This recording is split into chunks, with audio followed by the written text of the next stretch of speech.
Tomorrow was due to be one of the most important days in recent British history. Finally, freedom. Granted to a country that was told it would take just 3 weeks to flatten the curve and protect the NHS 15 months ago.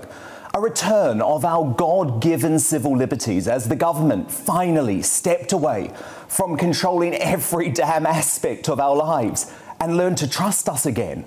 A chance for businesses to make up for the untold damage of this past year, which will lead to spiralling poverty. For children and teenagers to start catching up on it personally. And for all of us to live a life that matters again. To sing together, dance together, and yes, watch football together. But if the government insiders are to be believed, Boris Johnson has bottled it. Freedom Day won't take place next Monday. Britain will not be open for business again. Instead, we remain haunted by the COVID-19 pandemic, despite having the world's best vaccine rollout. Lockdowns are a crude measure. Mark my words, in the years to come, we will discover they have caused far more deaths and devastation than the government has ever admitted. They should be wiped from the public health playbook forevermore. But tragically, the doomsday scientists and public health officials have taken control. They're addicted to the power, and the government is satisfied its 15-month-long, never-ending scare campaign has suitably terrified the public into supporting lockdowns. But if we don't fight back against this madness, some of the damage, I think, will be irreversible. Tomorrow night, in an address to the nation, Boris will likely try and tell us it will be just another 4 weeks, as if there'll be the next variant, the next scare story, more intense lobbying by paranoid public health officials repeated ad nauseum by the BBC and ITV, unchallenged. Why don't they report on the good news? The fact 95% of over 65s, the vulnerable age group, now have COVID antibodies. The fact that while infections, yes, are fast rising, deaths are not. Because the vaccine program has worked. Why not look to Florida or Texas or Sweden, where a different approach that doesn't keep large parts of the economy locked down has worked? If we can't get freedom back in the middle of summer, then I'll admit it, I struggle to maintain hope. It's increasingly clear now that there is a move among some public health officials and politicians to create an ultra-cautious biosecurity state, copying the likes of China. Well, I say hell no to that, and I hope you do too. Theresa May, look, she was the wrong Prime Minister to deliver Brexit. She came close to botching the whole thing. But she's right, you know, on the current inertia damning the UK.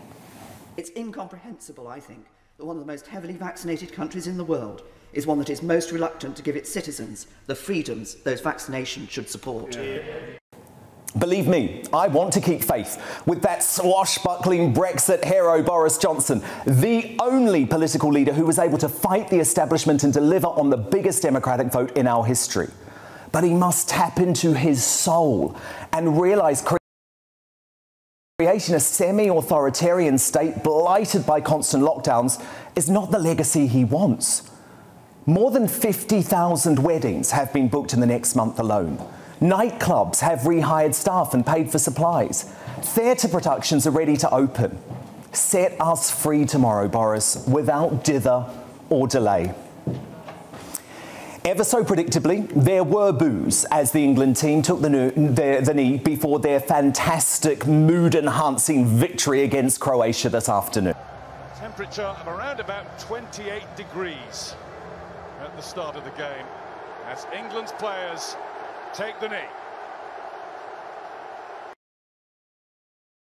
Labour's tone-deaf Deputy Leader Angela Rayner had tweeted earlier, if you boo the lads on Sunday, you have no right to call yourself an England fan and you're on the same side as racists. I mean, with a tweet like that, no wonder Labour has lost the red wall. Funny that they didn't have any problem with the protests that involved the Extinction Rebellion haters and wreckers or statue destroyers. Look, there is nothing racist about opposition to taking the knee. No matter what Gareth Southgate says, it is a political gesture connected to the Black Lives Matter organisation, which we do just have to remember supports the overthrow of capitalism and the defunding of our police. Moving on, so what do the petulant Prince Harry and Duchess of Woke Meghan Markle really want? That's a question I've been attempting to answer since first revealing their plan to Megxit last year. The latest twist is that I've been told the Sussexes want an apology from the Royal Institution for what they feel they were put through while members. I believe such a move should be resisted by Prince Charles and Prince William. What would they be saying sorry for? How would it even be interpreted? In my opinion, it's just far too messy. Any negotiation would be impossible anyway, given senior royals now believe all of their interactions with Harry or Meghan will end up released to the US media.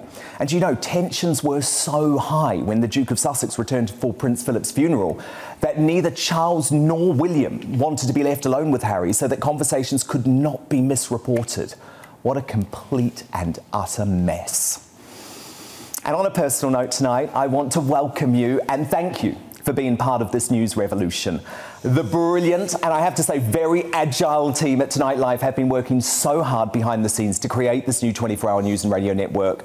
I think because we know how important it is for the UK to have an alternative. I mean, believe me, we have found that out over the past year if we didn't already realise it. So stick with us tonight, especially because we're using brand new technology. Forgive us for that. But in the days and weeks and months and years to come, we will fight for you every step of the way. That is my promise.